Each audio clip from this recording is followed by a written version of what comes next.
सगळे लाड जे निवडणुकीच्या आधी केले ते मात्र सरकारचं त्या ठिकाणी नंतर आमच्या बहिणींकडे लक्ष कमी झालं. बऱ्याचशा बहिणींचं अध्यक्ष तुम्ही सांगितल्याप्रमाणे कित्येक बहिणींची नावं कट झाली.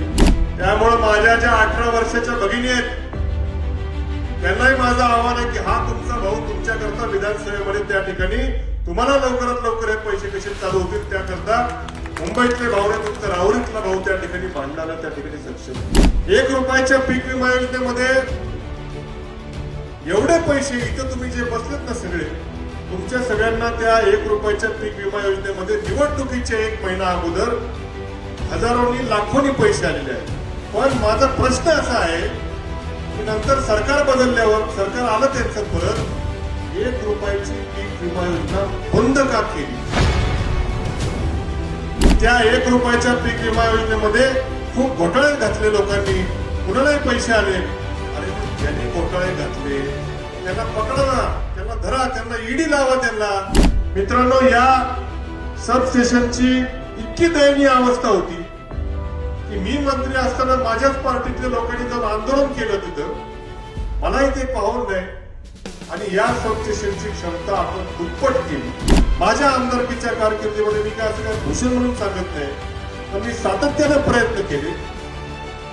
1250 कोटी रुपयाचा निधी हा जलसंपदा मंत्र्यांकडून मंजूर करून आणला आणि माझ्या आमदारकीच्या कालावधीमध्ये या तालुक्याच्या उत्तर भागात निळवंडीचं कालव्याचं काम पूर्ण होऊन आज पाणी त्या ठिकाणी वाहतंय. जेव्हा मी आमदार झालो मला तुम्हीच सांगा की 5ही वर्ष त्या वांबोरी चालीचं पाणी टेलपर्यंत काढायचं काम आपण केलं. पाथर्डी तालुक्याचं नाव खराब झाला, पण वांबोरी, कात्रड, गोंधळ तुम्ही जाऊन विचारा, पाणीच पाणी 5 वर्ष त्या ठिकाणी केलं. आता मात्र या वर्षी अशी परिस्थिती आहे की जेवढं हक्काचं रिझर्वेशनचं पाणी आहे त्याचं निम्म पण उचलू शकत नाही, अशी परिस्थिती आता सध्या आहे. तुमच्याशी संवाद साधण्याकरता, तुमची मतं जाणून घेण्याकरता मी इथं उभा आहे. मागच्या 2024च्या निवडणुकीमध्ये आपण मेजगावकरांनी मला काही प्रमाणात का होईना परंतु मताधिक्य दिलं. 19लाही बहुतेक दिलं होतं. म्हणजे अख्ख्या राज्यामध्ये वेगळी लाट असताना मात्र तुम्ही काही का होईना पण मला मतदान त्या ठिकाणी वाढीव दिलं. आपले त्या निमित्तानं आभार व्यक्त करतो. मागच्या निवडणुकीमध्ये सगळीकडे अख्ख्या राज्यामध्ये महाविकास आघाडीच्या उमेदवारांचा दारुण पराभव त्या ठिकाणी झाला. वेगळी वेगळी कारणं त्या ठिकाणी होती. मागच्या सगळ्या वक्त्यांनी सांगितलं की बाबा लाडकी बहीण योजनेसारखी योजना सरकारनं आणली. आम्ही देखील त्याचं स्वागत केलं. 1500 रुपये आमच्या माता भगिनींना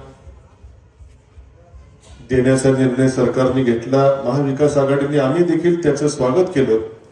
उलट आम्ही सांगितलं होतं की आणखी जास्त वाढवून देऊ, पण कदाचित आपण त्या ठिकाणी विरोधी पक्ष आपल्या सगळ्या माता भगिनींना विषारी प्रचार केला की बाबा आपण जर निवडून आलो तो योजना बंद होईल, असा प्रचार त्या समोरच्या लोकांकडनं राज्यामध्ये सगळीकडे झाला.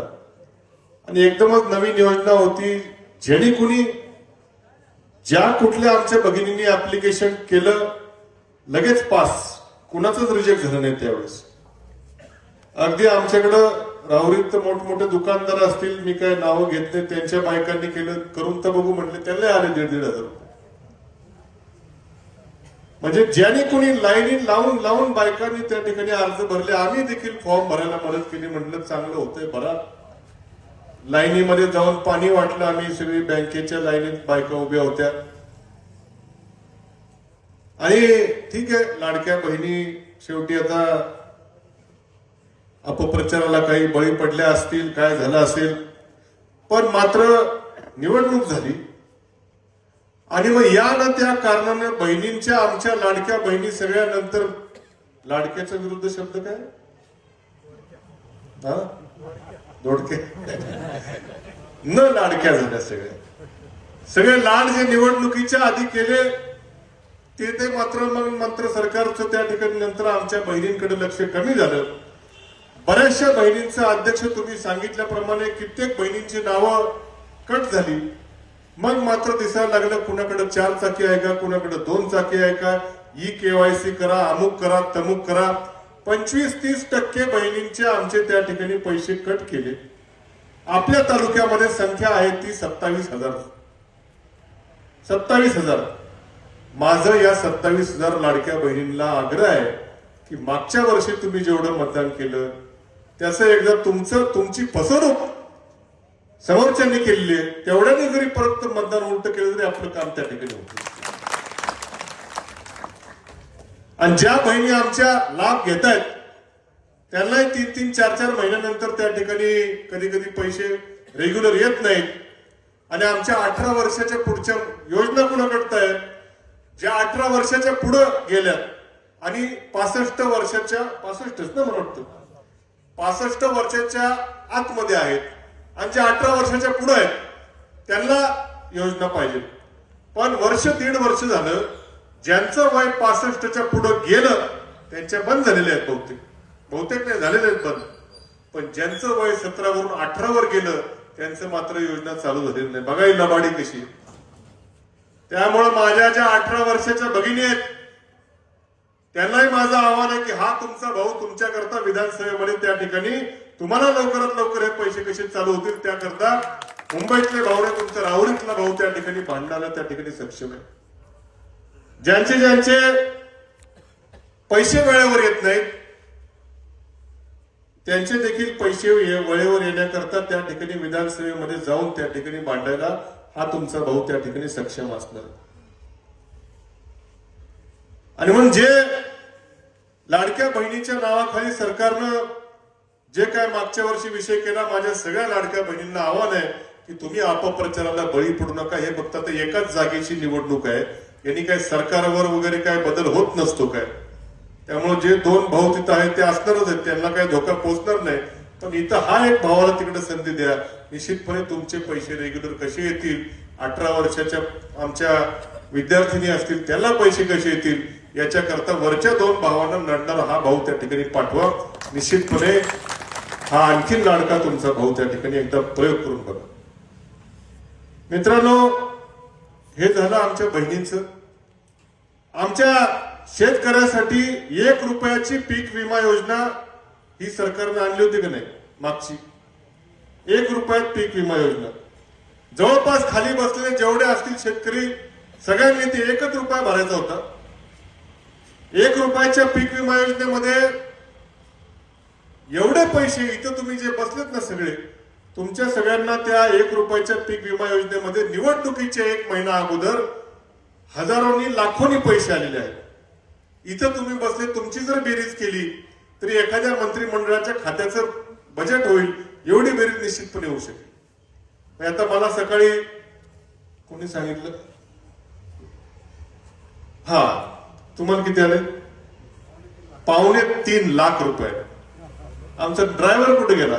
बरोबर आहे त्याला. इकडे अरे इकडे लाजा नको. इकडे किसनराव जवरे इथं बसलेले 3.5 लाख रुपये. याच्या अगोदर कधी आलं ते किसनराव? आता 2 लाख रुपये. बघा बेरीज केली तर कोट्या. नाना तुझी किती जमीन आहे बाबा? 3 एकर तिकडं ना मांकाळ. तुझीच आहे बरं का. त्यांचं वाटायचं माझे याच्या नावावर घेतलं. तुला किती आले पैसे? 75,000 रुपये. तुझ्या बायकोला किती आले लाडक्या बहिणीचे?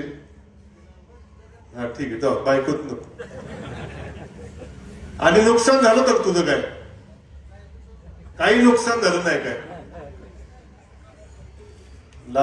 त्याला काय शिक, तुला मी बोललो होतो का बोलवणार असं काय नाही विषय काय तर नव्हता. पण म्हणजे ठीक आहे यावेत ना पैसे, चांगली गोष्ट आहे, आनंद आहे, काय प्रॉब्लेम नाही. 2 एकरच्या शेतकऱ्याला 75,000 रुपये आले, चांगली गोष्ट आहे, आनंद आहे आम्हाला. पण माझा प्रश्न असा आहे की नंतर सरकार बदलल्यावर, सरकार आलं त्यांचं परत, 1 रुपयाची पीक विमा योजना बंद का केली? आता आहे का 1 रुपयाची पीक विमा योजना? नाही. मागच्या खरीपाच्या पीक विम्याचे पैसे तुम्हाला आलेत का अजून? नाही. फक्त निवडणुकीच्या तोंडावरती 1 रुपयाची पीक विमा योजना आणि त्याच्यातून कित्येक म्हणजे विमा कंपनीला मला तर असं शंका वाटते, विमा कंपनीला सांगितलं असावं 4 वर्ष नुकसान, 4 वर्ष तुमचा फुल फायदा करून घ्या आणि तुमचा जो फायदा होईल 5व्या वर्षी अर्धा थोडा 25% लोकांना द्या, परत 4 वर्ष तुम्ही फायदा लुटायला मोकळे. जो तो यायचा मला निवडणुकीच्या वेळी, नंतर मला सगळे सांगायचे मला एवढे पैसे आले, मला एवढे पैसे आले. मी म्हटलं रे ठीक आहे म्हटलं, पण आता ती 1 रुपयाची पीक विमा योजना त्या ठिकाणी का बंद केली? परत उत्तर काय दिलं सरकारने की त्या 1 रुपयाच्या पीक विमा योजनेमध्ये खूप घोटाळे घातले लोकांनी, कुणालाही पैसे आले. अरे मग ज्यांनी घोटाळे घातले त्यांना पकडा ना, त्यांना धरा, त्यांना ईडी लावा, त्यांना पण लावा ना ईडी. नुसती आमच्यावर नका सोडू ईडी नुसती. हे मुद्दे निवडणुकीच्या तोंडावरती जे सगळं तुम्हाला भूलभुलैया केल्या, आमच्या बहिणींना फसवलं, आमच्या शेतकऱ्यांना फसवलं, आमचे लाडके भाऊ ते तर गेले वाऱ्यावर, त्यांना काय वेगवेगळे तीर्थक्षेत्राला पाठवणार होते. तीर्थक्षेत्राला इथं सिनियर मंडळी कोण खूपच दिसत नाही. हा म्हणजे नको जास्त कोणाला सिनियर म्हणलेले आवडत नाही, त्याच्यामुळे जास्त काय कोण त्यांची योजना बंद आहे. म्हणजे हे सगळं जे विषय झाला निवडणुकीच्या तोंडावरती, विशेषतः आमच्या शेतकऱ्याला त्या ठिकाणी मोठी फसवणूक त्या ठिकाणी झाल्यासारखं वाटतंय. आज अमेरिकेसारख्या देशाचा शेतकरी, त्याला आपली भारताची बाजारपेठ खुली त्या ठिकाणी झालेली. म्हणजे अमेरिकेमध्ये मी 2-3 वर्ष राहिलेलो तिथं. अमेरिकेमध्ये आपल्या भागात घेतल्या जाणाऱ्या पिकापैकी मक्याचं पीक तिथं मोठ्या प्रमाणावर घेतलं जातं, सोयाबीनचं पीक त्या ठिकाणी घेतलं जातं, गव्हाचं पीक घेतलं जातं आणि डेअरी प्रॉडक्ट्स जे आहेत, या सगळ्या भानगडी जेव्हा उद्या एखादं समजा कापसाचंही त्या ठिकाणी घेतलं जातं, उद्या आपल्याकडे कापसाचे भाव वाढायला लागले, अमेरिकेतला कापूस इथं आला की लगेच भाव त्या ठिकाणी कोसळणार. त्यांना टॅक्सच नाही काय, 0% टॅक्स आहे, 0%. आपला कापूस तिकडे पाठवायचा म्हणलं का 18% टॅक्स आहे त्याला. पण तिकडचा कापूस जर इकडे यायचा असेल तर टॅक्स या सरकारनं काढून टाकलेला आहे. म्हणजे शेतीमालाचे भाव एक तर आधीच त्या ठिकाणी अवघड आहे. आता अमेरिकेसारखं तिकडे शेती किती असते माहिती का? अमेरिकेत शेतकऱ्याला, एका शेतकऱ्याला शेती किती असते? अमेरिकेतला गरीब शेतकरी, जो म्हणजे गरीब नाही म्हणणार पण अल्पभूधारक शेतकरी, जसं आमचा नाना म्हणला मला 2 एकर आहे, अल्पभूधारक मध्ये आहे, तसं अमेरिकेमध्ये 100-500 एकराचा शेतकरी हा अल्पभूधारक असतो. 5,000 एकर, 10,000 एकर असा शेतकरी म्हणजे मग जरा बऱ्यापैकी आपल्याकडचा 25-30 एकरावर. आणि विमानाने फवारे मारतात, सगळं मशीन, लेबरचा विषय नाही, सगळे मशिनरीने काम त्या ठिकाणी होतं. एवढा मोठा शेतकरी, एका शेतकऱ्याचा कापूस जर इकडं आला, अख्ख्या जिल्ह्यातल्या याचं काम त्या ठिकाणी तमाम होईल. हे विषय थोडे बारकाईने आपण समजून घेतले पाहिजे. आणि म्हणून मला आपल्याला सांगायचं की मागच्या वर्षी सगळ्यांना त्या ठिकाणी भूलभुलैयामध्ये या सरकारनं असेल किंवा कुणी असेल त्या ठिकाणी ठेवलं. आणि आमच्या आदिवासी बांधवांसाठी आणि दलित समाजाच्या बांधवांसाठी देखील मला एक या ठिकाणी मुद्दा सांगायचा आहे की या महाराष्ट्र राज्याचे सामाजिक न्याय मंत्री, काय नाव त्यांचं, शिरसाट ना, संजय शिरसाट यांच्या म्हणजे एक अशी बॅग पैशाची भरल्याचा व्हिडिओला, तेच ना मला वाटतं, ते जाऊ द्या, बॅगेचं ते त्यांचे असतील, आपल्याला काय करायचं काय. पण ते संजय शिरसाट साहेब एकदा बोलले की या सामाजिक न्याय विभाग जो महाराष्ट्र शासनाचा विभाग असतो, सामाजिक न्याय, बघा इकडे बघा, इकडे माझा आवाज भरपूर मोठा काय अडचण. सामाजिक न्याय विभाग जो या महाराष्ट्र सरकारचा असतो, त्या सामाजिक न्याय विभागामार्फत दलित समाजाच्या विद्यार्थ्यांना शिष्यवृत्ती देणं असेल किंवा वेगवेगळ्या दलित समाजासाठी घरकुलं असतील, आमच्या दलित समाजाकरता त्या ठिकाणी वेगवेगळ्या प्रकारचा निधी हा सामाजिक न्याय विभागामार्फत त्या ठिकाणी दिला जातो. आणि आदिवासी विकास विभागातर्फे देखील आमचे आदिवासी बांधव जे आहेत त्यांना देखील वेगवेगळ्या शिष्यवृत्त्या असतील, घरकुलं असतील, वैयक्तिक लाभाच्या काय योजना असतील, असे वेगवेगळे विषय हे सामाजिक न्याय विभाग म्हणजे दलित समाजाकरता आणि आदिवासी विकास हे आमच्या आदिवासी बांधवांकरता असतो. या दोनही खात्यांचे पैसे हे लाडके बहीण योजनेकडे वळवल्याचा आरोप मी नाही करत आहे, त्या खात्याच्या मंत्र्यांनीच त्या ठिकाणी केलं. एक मंत्री तर बोलले की मग कशाला आम्हाला ठेवता म्हणे इथं काय, आमचं बजेट सगळं दुसरीकडे, अरे द्या लाडक्या बहिणीला द्यायचं द्या, पण कुठल्या खात्यातून द्या, महिला व बाल विकास खात्यातून द्या. पण आमच्या आदिवासी बांधवांकरता आणि सामाजिक न्याय विकास विभागामार्फत त्यांचे पैसे कट करून जर तुम्ही या योजना वापरत असाल तर या दोनही विभागाच्या मंत्र्यांनी त्या ठिकाणी आक्षेप त्या ठिकाणी नोंदवला, पण कुठलंही त्याच्यावरती होत नाही. मला काल परवा मी स्टँडच्या तिथं एसटी स्टँडच्या कामाची पाहणी करायला गेलो होतो. आमचे काही रिक्षावाले बांधव तिथं उभे होते. त्यांच्यातला एक जण आपले दलित समाजाचा एक बांधव होता. त्यांनी मला सांगितलं, दादा म्हणे माझी मुलगी का मुलगा हा कॉलेजमध्ये शिक्षण घेतो, पण जी शिष्यवृत्ती आमच्या समाजाला मिळते ती गेले कित्येक महिन्यापासून आमच्या समाजाला, माझ्या मुलाला ती शिष्यवृत्ती मिळणार.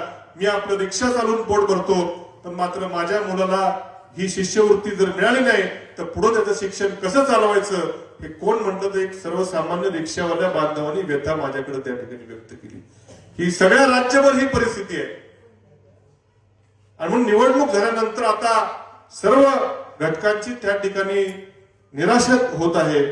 आणि म्हणून आपल्याला या निवडणुकीमध्ये नेमका काय निर्णय घ्यायचा याची हे सगळे मुद्दे आपल्या समोर मांडल्यावरती तुमचं काय मत असेल ते जाणून घेऊन पुढे निर्णय घेण्याची आवश्यकता आपल्याला आहे.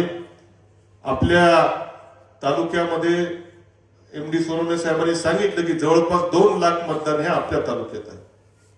3 लाखापैकी 2 लाख आपल्याकडेच आहे.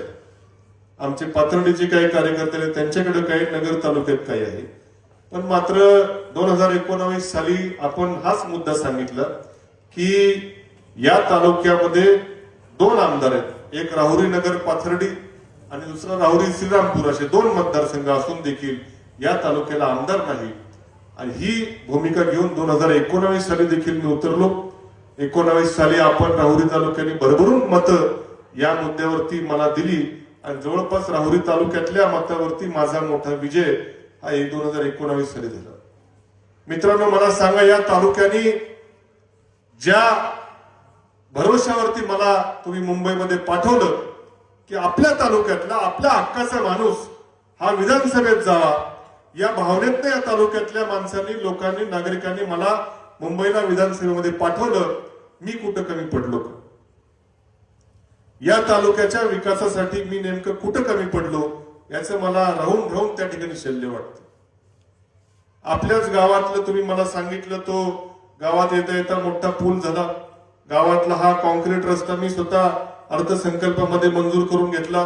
बरं, याचं कामही चांगलं झालंय, याचं काम अत्यंत दर्जेदार झालंय. या किती वर्ष झालं? 2-3 वर्ष झाले असतील. 3 वर्ष झाले. अत्यंत चांगलं काम त्या ठिकाणी झालेलं आहे. आमचे या जिल्ह्यातले एक नावाजलेले ठेकेदार दरे म्हणून आहेत, त्यांनीच हे काम केलं. राहुरी शहरातलं देखील त्यांनी सिमेंट कॉन्क्रीटचं त्यांनीच केलेलं आहे. अत्यंत दर्जेदार पुलाचंही काम झालं, रस्त्याचं झालं. तुम्हाला सर्वात मोठी अडचण कुठली होती विजेच्या बाबतीमध्ये? हे जे सबस्टेशन आहे याचा पुरवठा पार चिकलठाण पर्यंत या सबस्टेशन मधून लाईट गेली होती. तिकडं ताहराबाद, मला वाटतं दरडगाव, सगळीकडे या एका सबस्टेशन मध्ये, मला वाटतं कोळेवाडीला पण इकडून नसेल बहुतेक, वर्षिंद्यापर्यंत लाईट ह्या एका सबस्टेशन मध्ये. मला वाटतं मुळा प्रवरेच्या, हा तास पारनेर तालुक्यात तिथपर्यंत आहे. मुळा प्रवरेच्या काळात मला वाटतं हे सबस्टेशन झालं असावं जुनं बहुतेक त्याच वेळेस. त्यानंतर याच्यामध्ये काही सुधारणा नव्हती. मित्रांनो, या सबस्टेशनची इतकी दयनीय अवस्था होती की मी मंत्री असताना माझ्याच पार्टीतल्या लोकांनी जाऊन आंदोलन केलं तिथं, मलाही ते पाहून नाही. आणि या सबस्टेशनची क्षमता आपण दुप्पट केली आणि चिकलठाणला सबस्टेशन केलं की जेणेकरून या सबस्टेशनवरचा लोड अत्यंत कमी झाला आणि तुलनेनं चांगली वीज तुम्हाला या निमित्तानं भेटायला लागली. हे रस्ते, वीज, पाणी या तालुक्याचं जर बोलायचं, या तालुक्यामध्ये आपल्याला नाही पण इकडं तालुक्यातल्या उत्तर पश्चिम भागामध्ये निळवंडे धरणाच्या कालव्याचं काम हे गेले कित्येक वर्ष हे फक्त स्वप्न होतं नुसतं. माझ्या आमदारकीच्या कारकिर्दीमध्ये मी काय असं काय भूषण म्हणून सांगत नाही, पण मी सातत्याने प्रयत्न केले.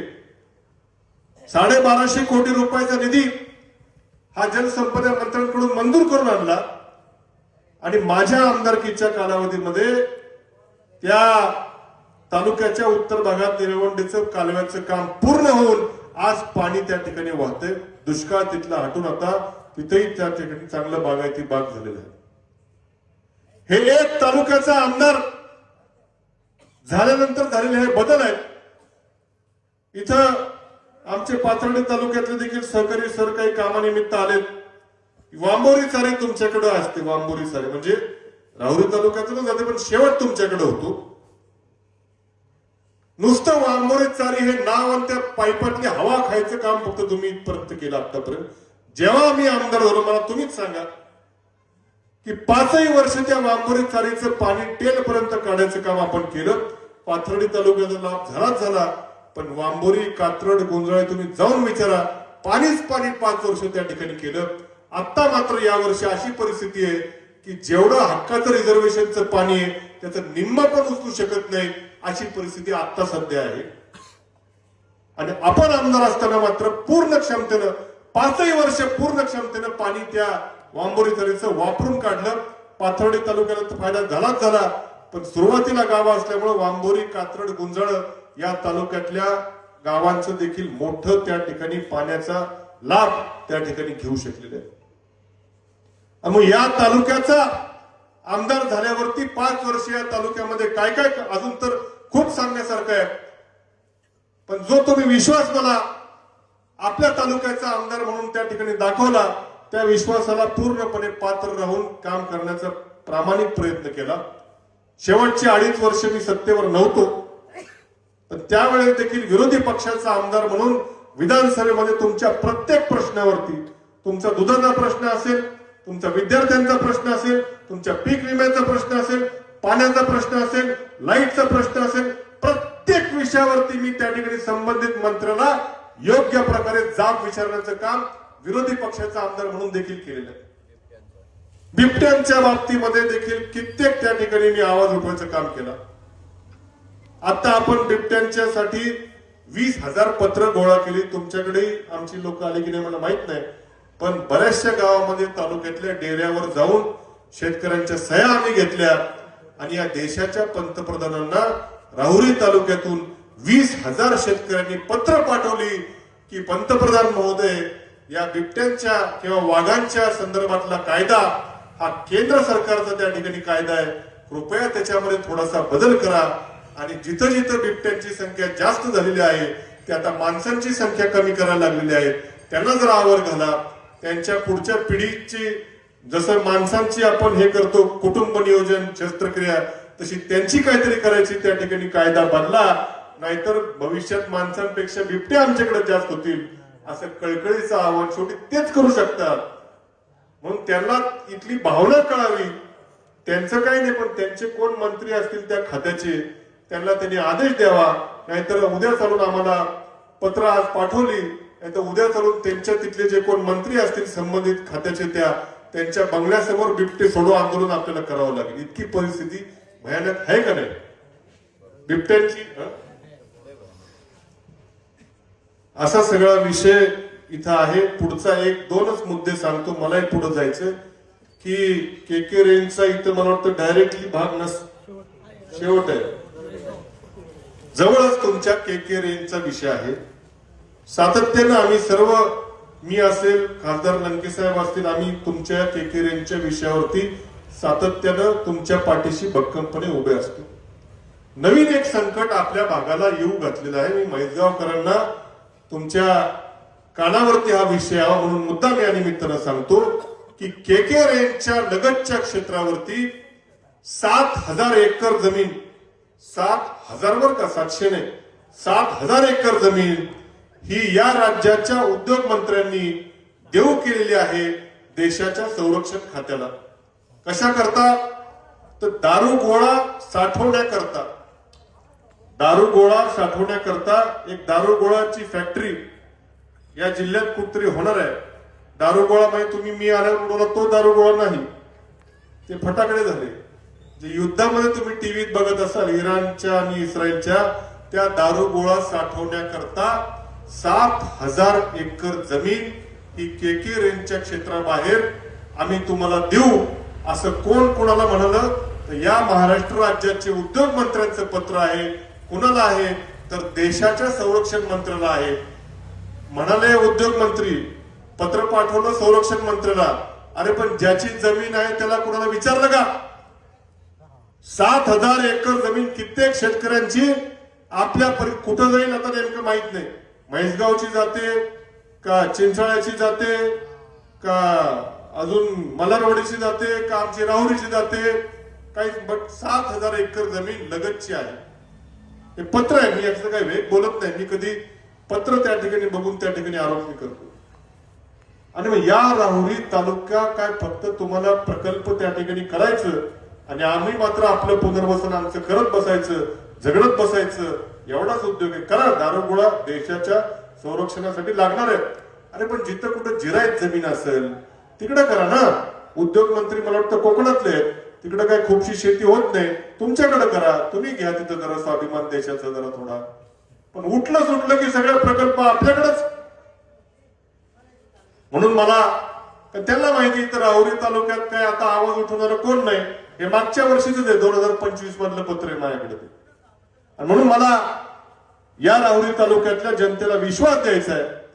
उद्या चालून आपला निर्णय झाला निवडणुकीच्या याच्या संदर्भातला, तर इथला तालुक्यातला आमदार जर विधानसभेत झाला तर 1 इंच देखील जमीन त्या दारूगोळा फॅक्टरीसाठी त्या ठिकाणी साठवणुकीसाठी आपण जाऊ देणार नाही. मोठा संघर्ष उभारू, मोठ्या ताकदीनं लढू.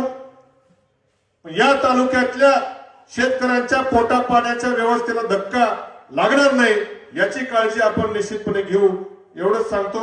आणि शेवटचा मुद्दा की इथं आपल्या डॉक्टर तनपुरे ग्रामीण शिक्षण संस्थेचं विद्यालय आपल्याकडे इथं आहे. आमच्या वडिलांनी मोठ्या आपल्या परिसरावरती असलेला जीव असेल, प्रेम असेल, जिव्हाळा असेल, आपल्या मुलांना हायस्कूलचं शिक्षण कुठं करता लांब जावं लागू नये म्हणून आपल्या इथं अनुदानित विद्यालय उभं केलेलं आहे. परंतु मात्र मगाशी कोणीतरी सांगितल्याप्रमाणे विद्यार्थ्यांना 10वीची परीक्षा द्यायला मला वाटतं राहुरी कारखाना, राहुरी फॅक्टरी ना, सोनगाव, सातरळ किंवा राहुरी फॅक्टरी एवढ्या लांब त्या ठिकाणी जावं लागायचं. पेपरला उशीर झाला तर वर्षच गेलं ना. आणि म्हणून आपण मागच्या वर्षी प्रयत्न करून आपल्या SSC बोर्डाला विनंती करून पत्रव्यवहार करून आपलं केंद्र इथंच आता केंद्र झालेलं आहे. त्यामुळं दरडगाव असेल, म्हैसगाव, चेरी, चिकलठाण, कोळेवाडी, ताराबाद या सर्व लोकांकरता आता इथंच 10वीच्या मुलांची परीक्षा झाली का? 10वीची इथं पार पडलेली आहे. म्हणजे एकदम म्हणजे कमीत कमी 2 मुलांना तरी वर्ष वाचलं असेल, जायला पेपर लेट झालं नसल्यामुळे कधी. आणि म्हणून हे शेवटी आपल्या तालुक्याबद्दल आपल्याला त्या ठिकाणी कळवळ आहे. कदाचित मी म्हणत नाही मी काय खूप काय लय मोठे देवे लावले असं मी म्हणणार नाही. काय मी माझ्या परीने कामं करायचं, मी कामं करण्यामध्ये एवढा गुंतून गेलो, दिवस रात्र माझ्या डोक्यामध्ये एवढाच विषय होता. मला थोडी धास्ती होतीच की 3 पक्षाचं सरकार आहे, कदाचित मध्येच गेलं तर आपल्याला वेळ कमी भेटेल म्हणून जास्तीत जास्त दिवस रात्र कष्ट करून या तालुक्याकरता आपल्याला काय जास्तीत जास्त आणता येईल याचा अहोरात्र विचार त्या ठिकाणी आपण करत होतो. पण कदाचित मी दुसऱ्या काही गोष्टीला कमी पडलो असेल, तुमच्या कुठल्या काही भावना माझ्याकडनं कदाचित काही दुखावल्या असतील, काही चुकलं असेल माझ्याकडनं, एखाद्याचा फोन कदाचित घेतला गेला नसेल, कुठेतरी एखाद्या मंत्र्याबरोबर कुठेतरी मीटिंग मध्ये असेल, कुठेतरी एखाद्याच्या सुखदुःखात कदाचित मला येता आलं नसेल, कुठेतरी अधिवेशनामध्ये बिझी असेल. परंतु याचा असा अर्थ नाही की काय माझं तुमच्यापासून खूप अंतर त्या ठिकाणी पडलं, असं नाही. मनामध्ये आपल्या तालुक्यातल्या मतदारसंघातल्या जनतेविषयी अतोनात प्रेम आणि विशेषतः या भागाबद्दल तर आमच्या कुटुंबियांचा असेल, हे अत्यंत हा भाग इथला हा कायम आपल्या बरोबर राहण्याचं काम तुम्ही केलंय. पण जर मी कदाचित कुठं चुकलो असेल तर तीही माफी मी त्या ठिकाणी मागतो, मान्य करतो माझ्या काही चुका झाल्या असतील. कदाचित मी ओरडून तर काय कुणाला बोललो नसेल, पण कदाचित थोडस काय बघण्यात गडबडीत काय झालं असेल. राग येतो माणसाला की अरे मंत्री झाला बघितलं पण नाही माझ्याकडे, असं वाटणं साहजिकच आहे ना. पण तसं काय माझ्या मनात नव्हतं. जे कोण हसले त्यांच्याविषयी खरं झालेलं दिसतं, तसं काय नव्हतं. त्यामुळं तसं काय असेल तर मोठ्या मनाने थोडस मला माफ करा. काय चुका झाल्या असेल तर ते सुधरून घेईल. आणि आपल्या सर्वांचं तालुक्याभराचा हा सगळा दौरा झाल्यानंतर आणि पक्षाच्या नेतृत्वाशी चर्चा केल्यानंतर आपण योग्य तो निर्णय त्या ठिकाणी घेऊ, एवढंच या निमित्तानं आपल्या सर्वांना सांगतो. एवढा उशीर होऊन देखील तुम्ही मोठ्या संख्येने इथं आलात त्याबद्दल मनापासून सर्वांचं आभार व्यक्त करतो. धन्यवाद.